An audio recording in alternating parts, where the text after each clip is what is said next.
to me, Santeria is a lifestyle and a way of life and a religion. Yeah. Just as much as Catholicism or Judaism or Buddhism.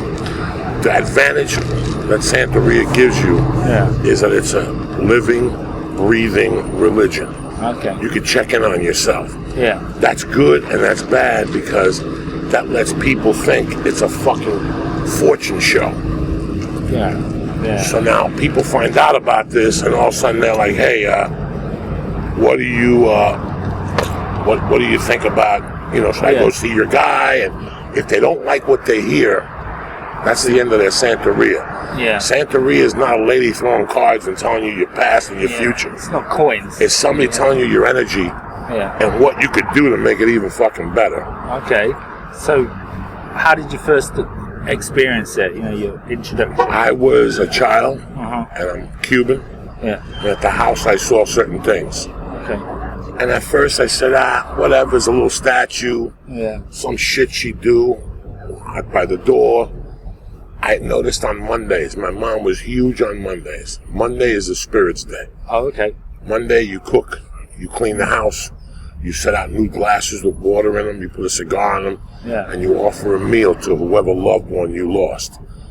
And you play music that they liked, and it's every Monday's kind of remembrance. And you dip in there to give you strength, okay? Yeah. The Spirits is not to say, hey, I hope Jim dies today in a car accident.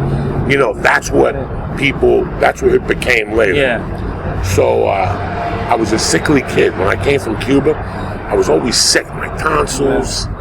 So my mother went for a read because she believed in it, and they brought me up. And she was blown the fuck away. Yeah. And then she came home and told me what was going on, and she wanted me to talk to this woman. And at the time, I lived on 205 West 88th Street in New York. So I'm a Cuban kid living in a white area with a PAL, and everybody's supposed to be polite. But the lady who did the Santeria was on 148th and Broadway. That's like taking a fucking young animal and putting him in a festival of hooliganism. Yeah. Okay, everybody else in the neighborhood's Irish and German. That's where I seen my first dead body. Oh, shit. That's where all these kids took me. They did things. Well, what was the dead body? It's like 3 fucking kids sitting around going, hey, you want to see a body? Let's go. Walking down to West Side Highway. This is when New York was going through the worst garbage shit and all that in the late 60s, early 70s. So they hadn't picked this body up in like 3 days. That's the first time I saw a dead fucking body, okay? So my world on 88th Street was mommy, kindergarten. I went to Catholic school. I did all these nice little things. You were a good child. Right, but once I got to 148th Street, those kids were fucking 7 and 8, and they shook down business owners. They'd come in here and go, listen, we want to sweep, and we want to take your garbage out at night. Put the barrels back in and we'll wash it down, but we want, $1 a day. And people would say, no, and they throw eggs on there. So for $5, we were going to work. Yeah. We just want to get paid. It's just so they ran these streets. I mean, these kids were genius, working class, Irish, white kids. So I enjoyed going up there. In the process of going up there, my mom tricked me. She'd make me go up with this sweet, dark-skinned Cuban lady. I came from a light-skinned Cuban house. This was the first time I saw these fucking black fucking Cubans. And her husband was Raul, and she was Beva, and they had a dog, Lassie. That's how they got me with that fucking dog. Yeah, dog Lassie. Lassie, that was a collie. And I would go up there, and she would talk to me, and then my mom would leave me, and she'd talk to me about the saints and what I saw and what I felt, because my dad had died. Yeah. What were you seeing? What sort of stuff? My dad had just died. My dad died when I was 3, so at the time, it's not so much I was seeing, but what I was feeling.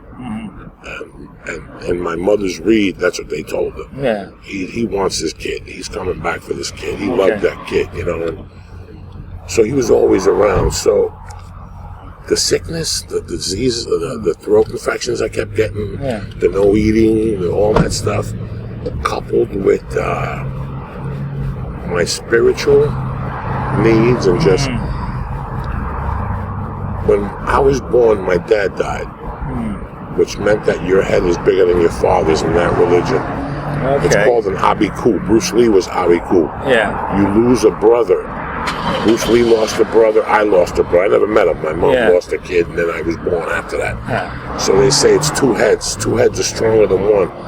So Yeah. you take somebody when you come in. Yeah. Bruce Lee was Abiku. Yeah. Elvis was Abiku. Okay, yeah, with Okay. those twin the twins. Yeah. Okay, so you're Abiku. That means you got to take somebody when you're born. For you to be born, somebody's got to go. Oh. Okay, so Yeah. he went. So he was 37, my father. Yeah. Okay, so this was all this combination. They were going to make me saint to calm me down and for my health.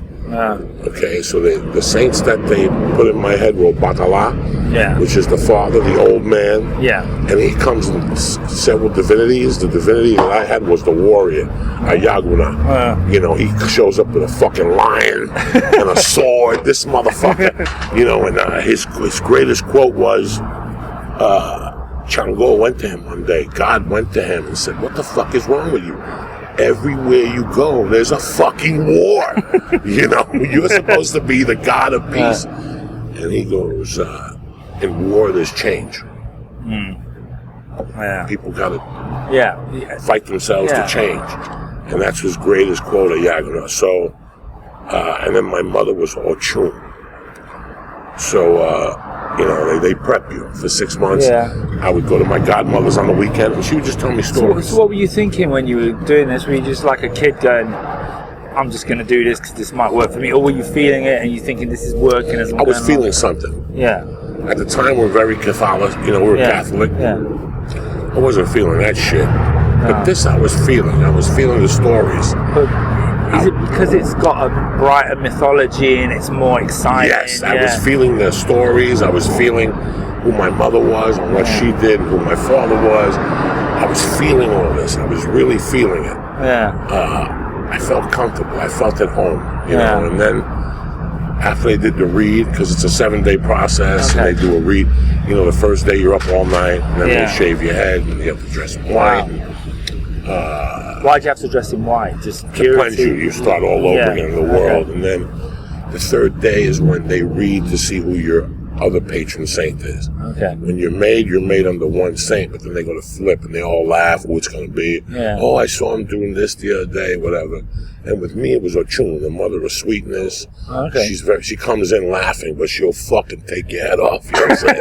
That bitch shows up laughing. Next thing you know, they're fucking killing you. She doesn't talk to her sister, Yemaya. Oh, why is that? Oh, because they tricked them. It's you can't feed them together. I think it's her and Oya. It's so complicated, you know, this whole. But after the third day, they do that, which is Sunday. And Sunday was when they decided that I had the same sign as my godmother. And so you have a godmother, a godfather, and a Gibona. Yeah, this is very complicated to keep track of. Right. So you have these three people, and they, you know, you have your godmother, who's your mother now in the religion. Yeah. You have a mother, now you have a new mother. Okay. And the problem was that she lost a son in Cuba. So our signs, which you have a sign, everybody has a sign. Once they're born, you have the sign. That's the sign. Our signs were the same, only twisted backwards. So she had they didn't just read me the fucking riot act. Yeah. They grabbed her and said, "We got bad news for you. You see this kid? He's your son. He breathes and walks with you. You have to take him under your wing. On the weekends, you have to split him.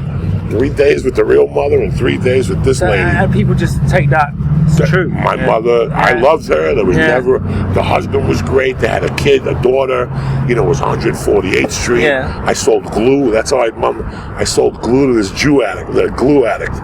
He was like 50. We were like 6. And we would buy the boxes of glue and sell it to him. So you were dealing glue? Because we couldn't go to, everybody already had like a picture of him. Yeah. Like, you can't buy glue here. So. Oh. So he would, Sticky Charlie was his name. So I learned how to make models up there. You know, it was just such a different life to me. So I was sucked in by the social activities. Yeah. It was like the Santeria was the gravy on the top for me. That's cool, you know, that I got this.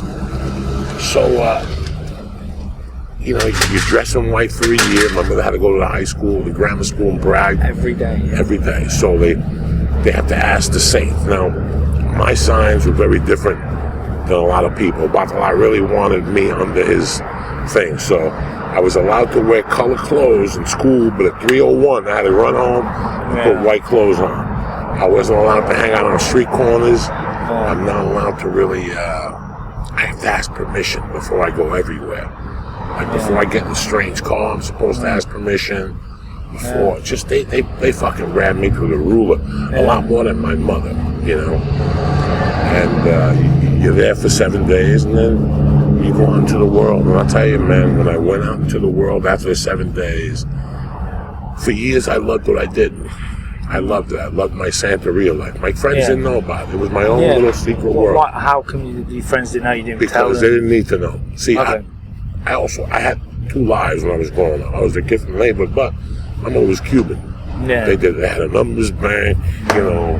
My mother had a bar. There was cocaine around. My mother did blow. Yeah. So it was like I lived 2 lives. I lived like this kid life, and then I lived like this other 148th Street life. And then my mom made Saint. I made Saint. We were twins. We made Santeria together. Did you have a ceremony when you made Saint? Or 7 days. 7 days. You have to sleep at a house for 7 days, and they watch you. Yeah. You have to sleep on the floor. Well, someone sits there and watches you, like almost with a notebook, saying, little things, you know. You talk and you fool around. I was a rambunctious little fucker, so I wanted to get the fuck out of there. And there's only one Saint that's allowed to leave in the daytime, and that's Elegua. He's the young little boy. So I kept telling him, fuck it, then give me Elegua then. I gotta go, I got shit to do. Like, nah, you can't fucking do it. So that was, it was just beautiful for a kid like me. This little secret I had. Nobody else was into it. You know, when I'd see a dead chicken on the street in New York on the corner, kids would go, oh, that's this. And I'd say, it's Santeria, leave it alone. Okay, let's get the fuck out of here. One question, you know, like I was going to ask you, because it's banned in California, isn't it? You can't sacrifice animals to...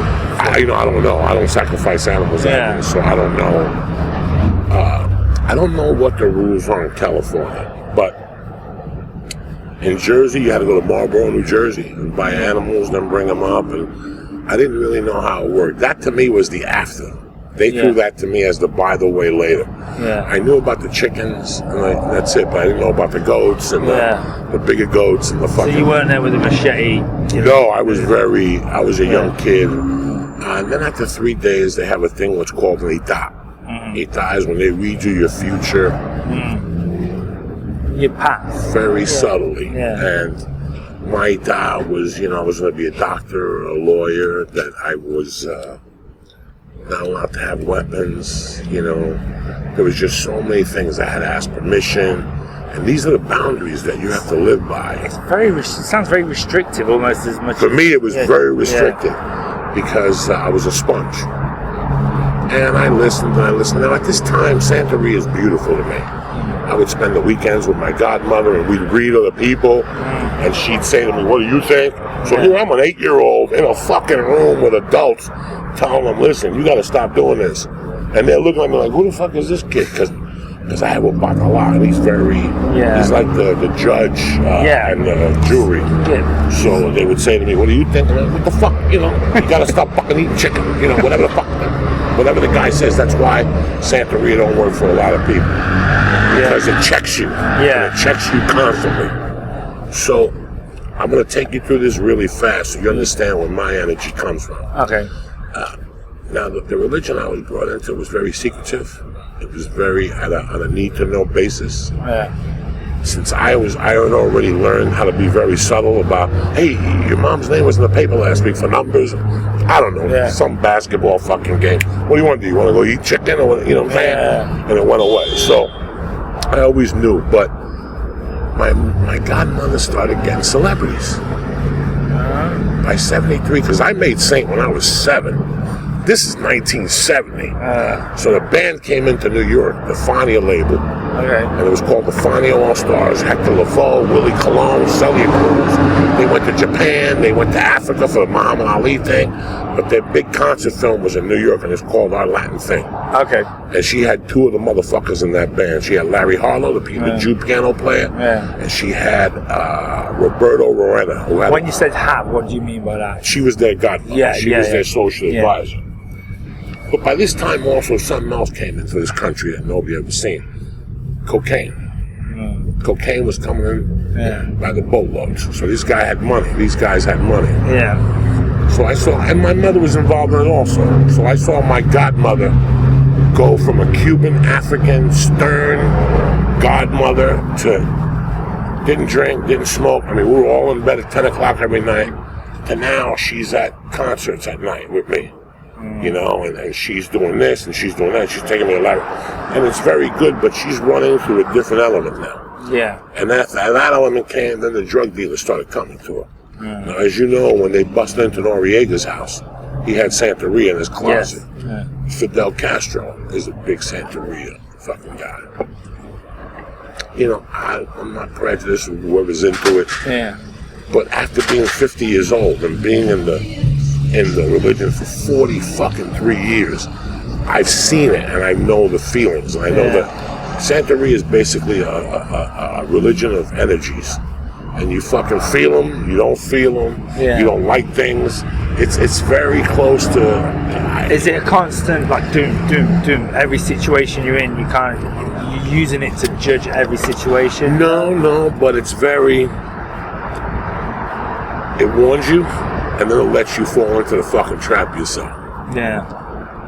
I had a godfather. I had a stepfather who married my mother, and he was Abacoa. That's something completely different in Cuba. They're longshoremen. Okay. They dedicate their life to San Lazaro.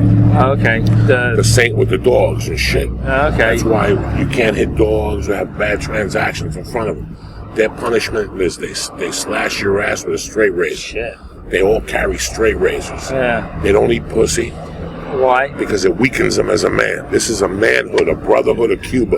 It's not like those guys are that much. These guys are supermen. Yeah. Like if there's a gay man in the room, they can't be in that room. A gay man can't touch their head. A man can't touch their face. They don't eat pussy. But why does eating pussy weak? I have no idea. I didn't make the fucking rules. You know, that's just what their things are. These are the things that these guys don't say much. These guys, you can't call them. Yeah. You can't talk to them out of context. Let's say your name is what? Martin. And what's your nickname? It's Martin. Okay, let's say I called you the Red Devil, and that's the nickname that they called you. Yeah. And I wasn't supposed to call you that? Yeah. You pull me aside and go, the next time you call me the Red Devil, I will fucking stab you in the fucking eyeball. My name is Martin, motherfucker. You don't know me. And you're like, what did I do? I can see if I called you a name. That's how uptight these guys are. I think you're just being prejudiced against. No, I love the Red Devil. So this guy went from being an Abacoa to, since he lived in the house with me and my mom, they had to make him saint. Okay. So he went to being one of Obacala's guys. And that got interesting. That really got interesting because in Santeria there's a lot of gay guys. So he's in a fucking room sweating bullets. So did he have to kind of He had a tiptoe on it. He tiptoe around it. But now it's mid-70s. Yeah. And I'm seeing drugs coming. They're fucking my mother up.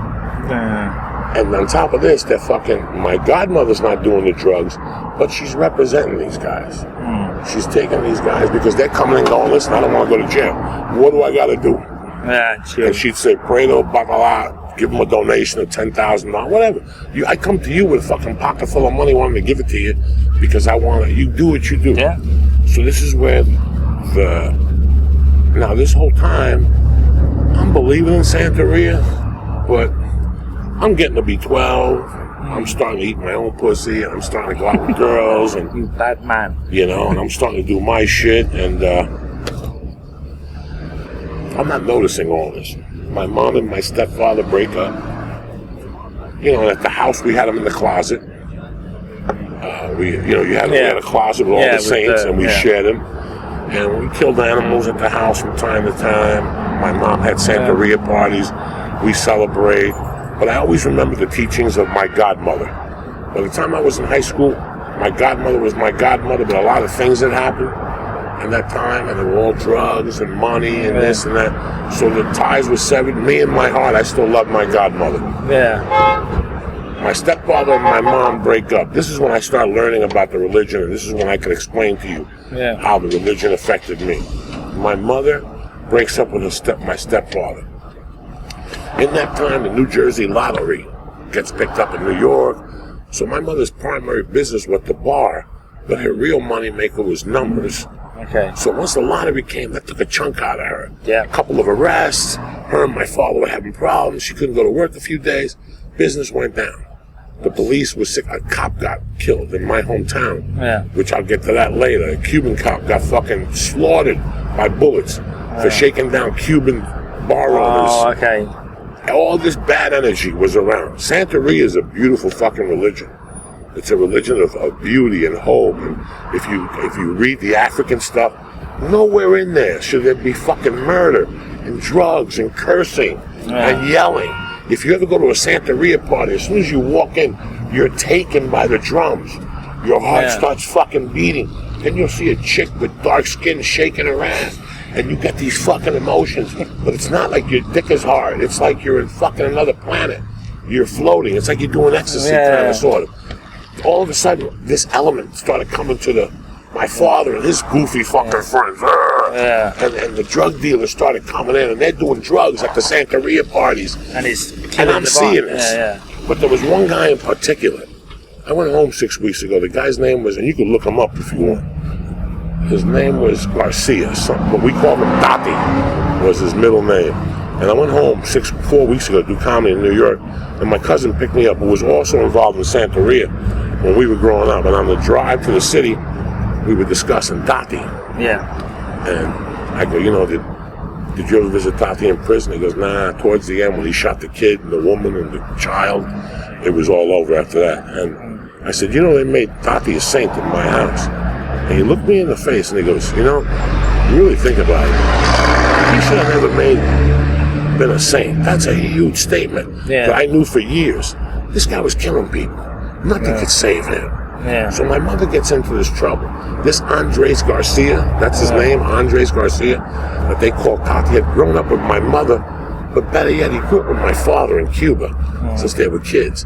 So he was always around the house. And even after a while, my mom would go, listen, I don't want you in a car with that guy. Because someday they're going to pull up on him and start shooting him. I don't want you in that fucking car. Yeah. And he would come around to the school and get me. But he loved me. He felt bad that my father was dead. Every time he'd see me, he'd give me $100. He once gave me a capsule with Coke in it. When I was in the 8th grade, he goes, when you get a girl over your house, put this on her pussy and eat it. And this guy was great to an 8th grader. Oh, it was amazing. But to a man, he was shooting people. He would set up he would do those Scarface things. Meet me at 6 with a kilo. I'll give you $30,000. He'd just shoot you and take it from you. You can't do that. So is he still alive in prison now, or is he dead? Died a couple of years ago. Yeah. And he loved me, and at that time I loved him. Yeah. So he was under surveillance, and 20 people were looking to kill him. Yeah. So the only person he trusted to do saint, they told him if he makes saint, he won't go to prison. Yeah. I mean, is there an element in this where, like, someone says, give me 20 grand, and you won't go to prison, and then you do go to prison? This is how crazy these people were. He found a godmother that would do him saint, and said that if she gave him 20 grand, he wouldn't put him in prison. All right. And we have to make the saint now. But he didn't trust nobody. The only person he trusted was my mother. So he goes to my mother and he goes, listen, what kind of debt you in? My mother goes, I'm in a fucking hole. He goes, I'll take care of everything. Just let me make saint at your house. My mom goes, let me ask my godmother if it's okay. Just thrown it at my godmother. My godmother's got, you can't do it. Because that's when somebody else was reborn. So that shit he's got on him is going to stay in your house. That mayhem in his life is going to stay in your fucking house. My mother was so broke, she agreed to let this fucking guy make the saint in his house. You know what? I think my mother lasted maybe 9 months after that. Just the whole... She died of a heart attack. I found her on the floor. But I remember what happened the weeks after that. The house had been infested with mice. Yeah. Field mice. They just built the meadowlands. Yeah. So all those mice from down to the swamp were moving up. Yeah. But everybody in that house, everybody in that neighborhood, in that housing thing, their houses were fine. My house was infested with mice. I mean, to the point where I remember opening up the Wonder Bread and the mouse would run out. Wow. And there'd be little bags and there were tunnels. Yeah. So you understand what that man left at that fucking house? I mean, maybe 9 months after that, my mom died. And then, so here I have these saints. You're supposed to take your saints with you. wherever you go. I couldn't take them to the house where I was going. They didn't understand that. So I gave them to this guy that my mom sold coke with. His name was Martin the Fag. That's his real name. They called him Matinga Maricon. And he had the Saints in his house for a long time. And I was supposed to go over there and talk to them and shit and ask, you know, and I go over there once a week. And one day I'm over there and I go to open the thing and there's a fucking pound of coke in my fucking Saints with the Fag. So me, I'm a weak fucking kid. About a week later, I robbed the fucking place. So I've never seen my Saints again. Yeah. So now it's about 1984. My mom's dead about 5 years. I'm about to move to Colorado. And at that time, I hadn't seen my godmother in about 4 years. And I loved her, man. I loved her. I loved what she stood for. I loved the stories about Santeria she told me. Everything she told me was true. 150%. Before the 85 thing, though, before my mom dies, this is where it gets kinky. Oh, yeah. The same lady who does the Saint to Tati used to pass a spirit once a month. That was powerful. What does that mean? How do you pass the spirit? People, it's a seance. Oh, okay. But this was fucking real shit. This was, dog, you're looking at me and I'm telling you that. When she spoke to you. Like she came up to me and she goes, your father wants to talk to you, he's in the house. Put a red thing on the bed and he won't mess with you. But he misses you and he just wants to say a bunch of things. And I was fucking petrified. After that, I never slept in the bed with my mom. I always slept in the bed with my mom or on the couch with the TV on. And I would always smell shit in the house. Like he was dead. He would walk around. And one night, there was this cop in Union City who was a Cuban guy. Yeah. Maybe mid-70s, 76, 77. My mom died in 79. I'm sorry to take it out of context. Yeah, but this is all part of the tour. Part of the whole.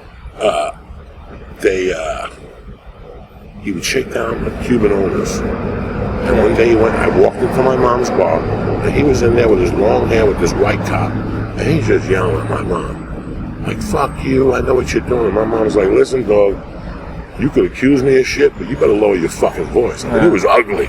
And he's like, what the fuck are you gonna do? I could shoot you right here and fucking nobody would know you spick bitch and all this shit. Oh! And there were some white dudes in there that were pretty dangerous. And they were eyeballing the cop and I'm sitting there. And he's like, my son's in here, get the fuck out of here. And this went back and forth. Next time I come here, my money better be here. So one night they had this thing over at Yacoñas. That was the lady's saint. Okay. She was talking to a bunch of people, and how I knew this lady was real was because she had kids. Yeah. And she would drive them to school every morning. She was like a basketball mom. Oh, okay. But at night, and you know me, I'm an old fucking Cuban Jew, I would watch her. And they would bring her, as part of her offering, they would bring her booze. This woman never drank.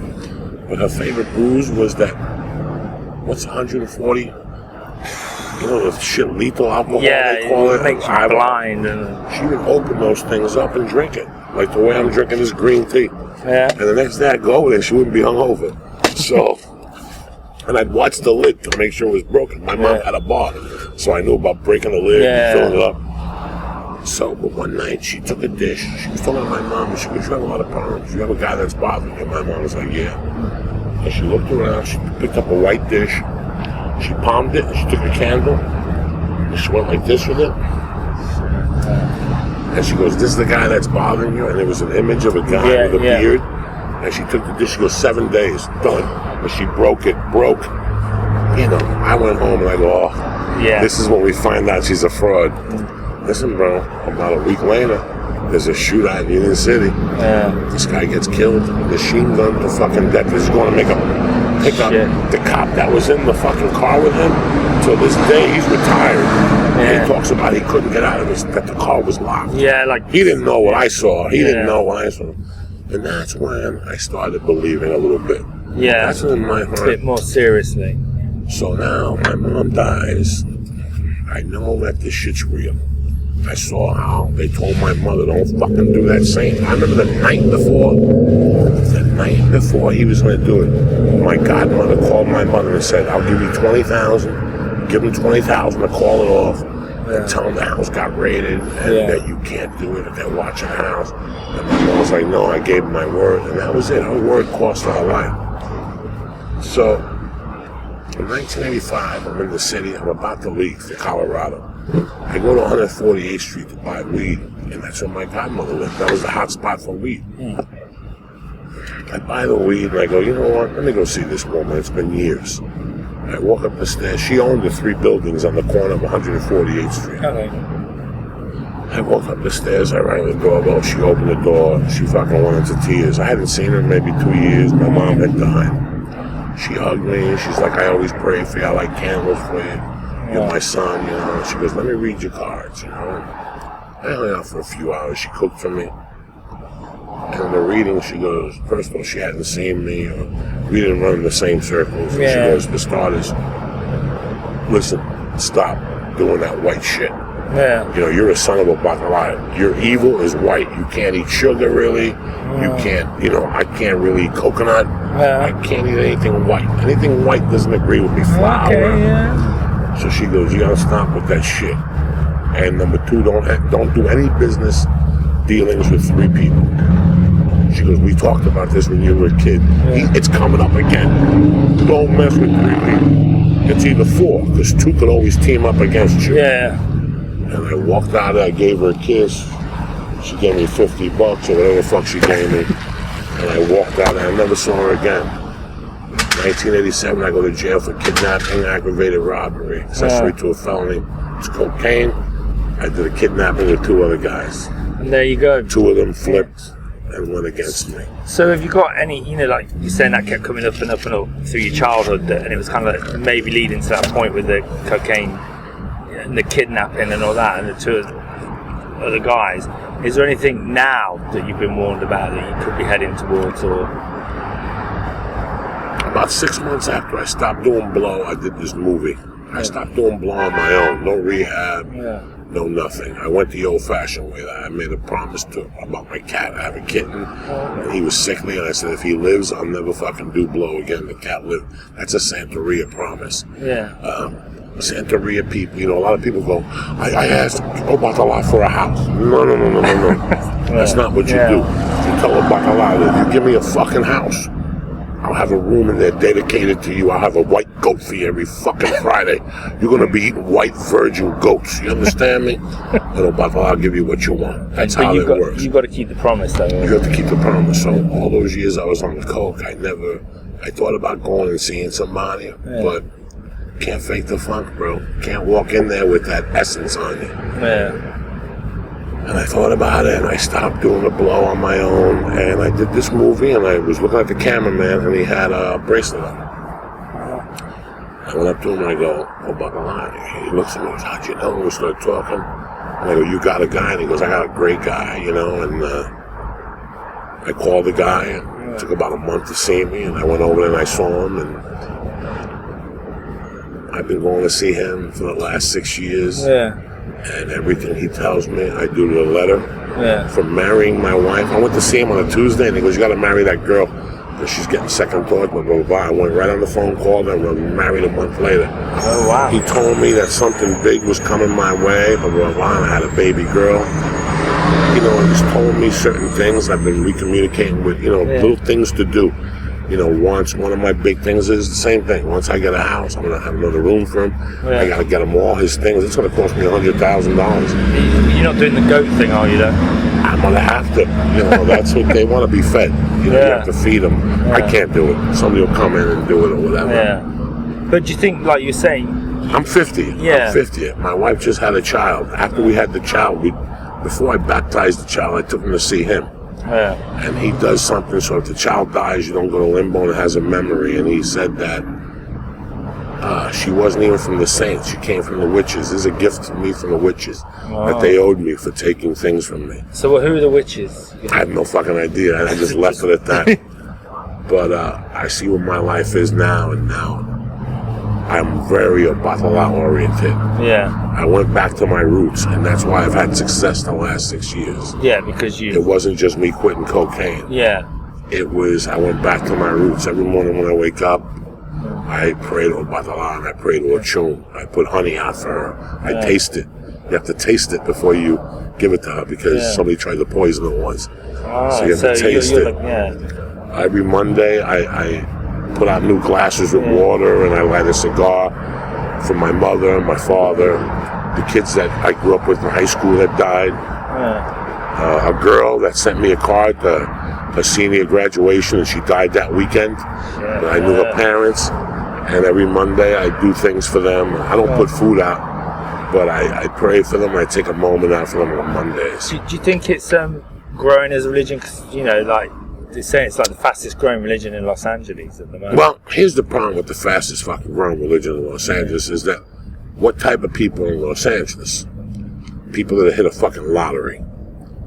So it's the same mentality with that. I've been to a couple functions, and it wasn't the way I was raised in it. Yeah. It was people who, half of it was a social life, to be honest with you, and the other half is, it's like going to a church and seeing you know that this guy fucks his secretary up the ass twice a week, but this motherfucker sits in the front row at church, you know, with his family on Sunday, and you look at this motherfucker and you go, this is why I can't go to Catholic church no more, because of pukes like him. And then you realize this guy's gonna die in fucking hell with a black cock up his ass. It don't fucking matter. So fuck him. Let him take whatever he takes, you know. And that's what Santeria is about. You can't fucking go in there double faced. Yeah. I wouldn't go for a reading while I was on the blow. Yeah. Because I knew if the guy was good, Obatala would throw me right out of that fucking meeting. Not that I did it and went into the meeting, just that it was in my essence. Yeah, in the milieu of you. This is everything you have in Santeria.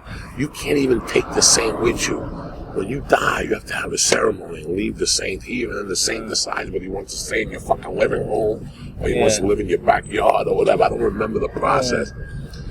You know, they wanted me to stay in the religion and work it, and I fucking would have. I would have, you know, but I didn't have and this guy in LA is very good, and I love him. I had him on Duncan's podcast.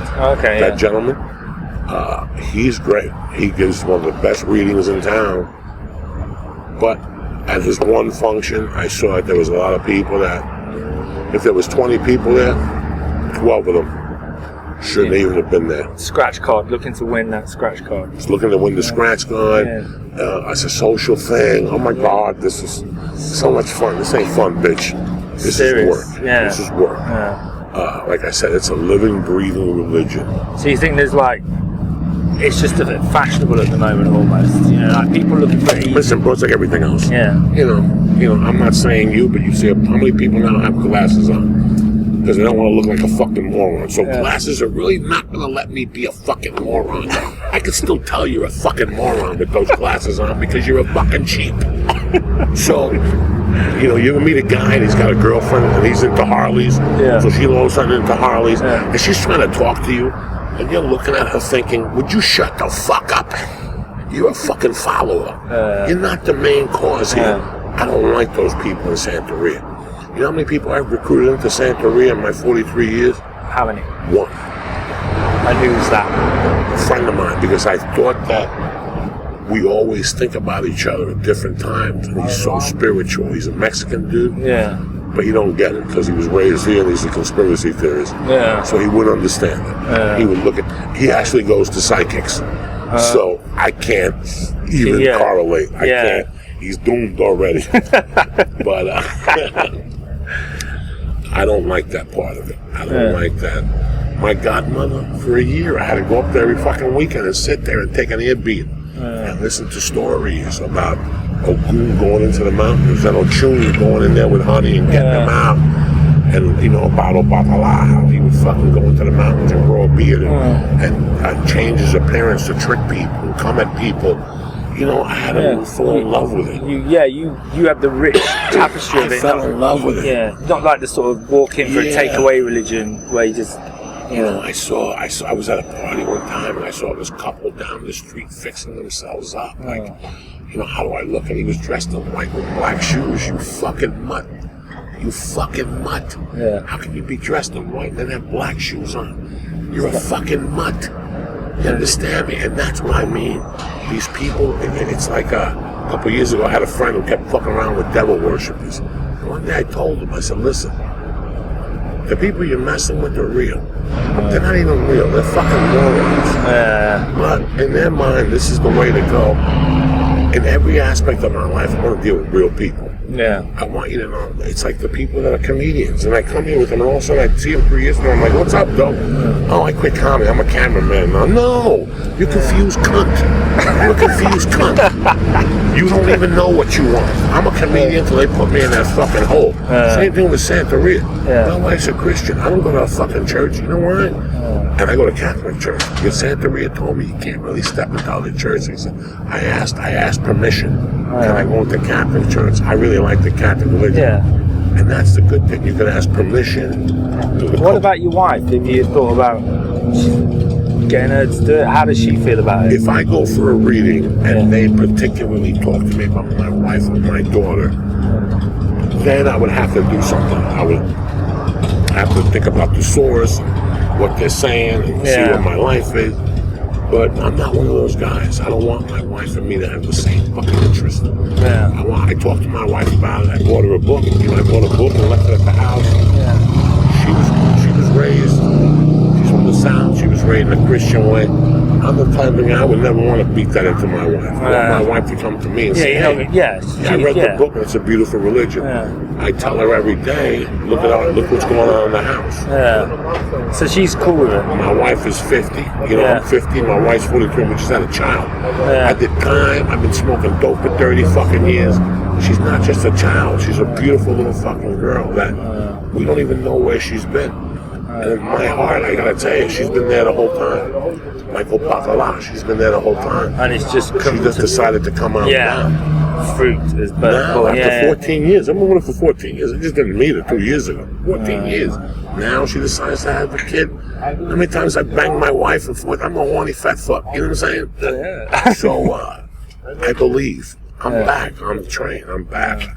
And I was always there, but I wasn't 100%. Yeah, and do you think that held you back? Oh, yeah. I wasn't 100%. When I wasn't 100%, I wouldn't even walk into a Catholic church.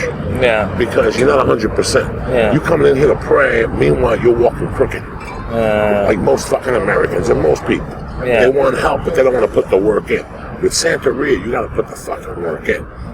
How do I know? Because I lived there. I'm 50 fucking years old. Yeah. I've had white hair from a Bacala since I was 8. Since I was 8, I've had little markings. Yeah. And I always knew that when I'm fucking, by the time I was 30, I was white. Yeah. I just did a movie, so they dyed it. Yeah.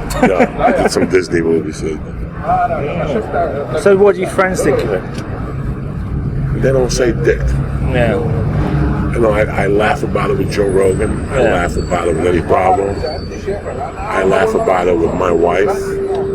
I think in their head they think I'm fucking around.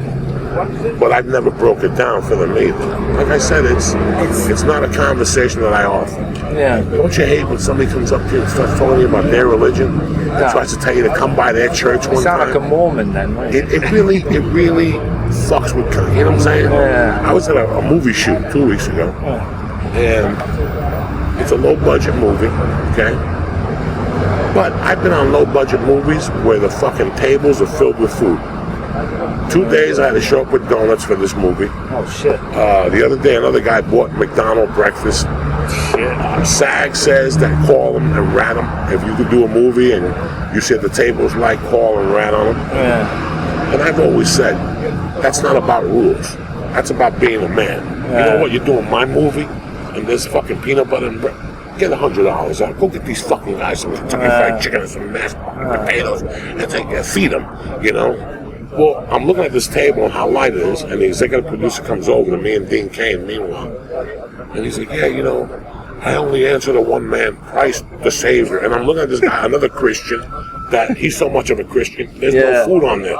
He's probably making $10,000 a day, but for $100, you'd be a real fucking Christian. Yeah, well, you'd be a real fucking Christian. That's what a Christian does. You put food out. Didn't Jesus make 1,000 fish? Then he can make 1,000 fucking fish. So this is why how many people, and they're not just confusing Santeria, they're confusing thousands of fucking religion because they've thrown away manhood and they've thrown away who they are. Do you think really, like, it's an interesting point you're saying about, like, religion is actually hard? It's not an hard. easy thing to do. No, it's like not, marriage. Yeah, it's not. It's not. And you have to follow barriers. My career started succeeding about 4 years ago. Yeah. I started doing podcasts. I started telling people my story. I was going to bring you paperwork from one of my reads about 4 years ago. Okay. Where he said that I'm a disciple of a form of Elegua. I sound rough, but my words give you a meaning. Yeah. And he goes, the more your comedy is like that, and more your talks with people, you're really gonna strike success. Yeah. Words more. So when I started doing my podcast, I never wanted it to be ha ha he he. Yeah. I always wanted you to get something out of it. Yeah. At the end, for you to go, Jesus fucking Christ, this guy did what, you know? And I looked at I looked through those papers from time to time. I try to do a read every August. Yeah. Why particularly August? Just my birth date is in November. Oh, okay. It's in November, like the week before Thanksgiving. Okay. I think it's the 18th. Now my Santeria birth date is November. The worst things that have happened to me have been in November. My mom dying. I got arrested to go to prison. There's been like 8 things that have happened to me in fucking November. So it's a reminder of the things. You know, the number for Obatala is 8. My daughter was born on the 8th. Yeah. There's just so many fucking things, bro, August is as the a 8th fucking month. reminder. Yeah. There's so many things as a reminder, and that's why I respect it. I live by it. You know, he doesn't want me to. I was thinking about how a guy like me should always have a weapon on him. Yeah. Even if I'm not getting attacked, I love to shoot somebody who's fucking with Martin. Yeah. See what I'm saying? Like if I pull up here and some guy's leaving, he's like, "Fuck you, Martin." We could shoot him, pull him out, shoot him in the head, say he fucking tried to smack you. That's the reason why Obatala doesn't want me to have a gun. Yeah. And I thought about it. That's you'll why. be using it. I'll use it. I hate everybody. I use it. Well, I think. Let me just check through the questions. You're very good. Yeah, you answered before I. So I've covered. I tried to give you the abridged version. I know we could do this for 10 hours if you like, and break it down and tears. Well, you don't do blow anymore, do you? So. No. And you know what? Ever since I stopped doing that, my life changed. And I know in my heart that if I ever even put it to my nose again, it'll be all over. Yeah. I am so good with Batala's graces right now. Yeah. I feel it. I feel this is what Obatala is. He's healthy. He helps people. You know. Well, what do you think about people like? Because before I looked into it, my prejudice was always kind of like voodoo because I know nothing about it. That seems to be the. There's a voodoo side to it. Yeah. But just like my mother tapped into that dark side of it. Yeah. Once you tap into that dark side of it, there ain't no coming back. So don't tap into that thing.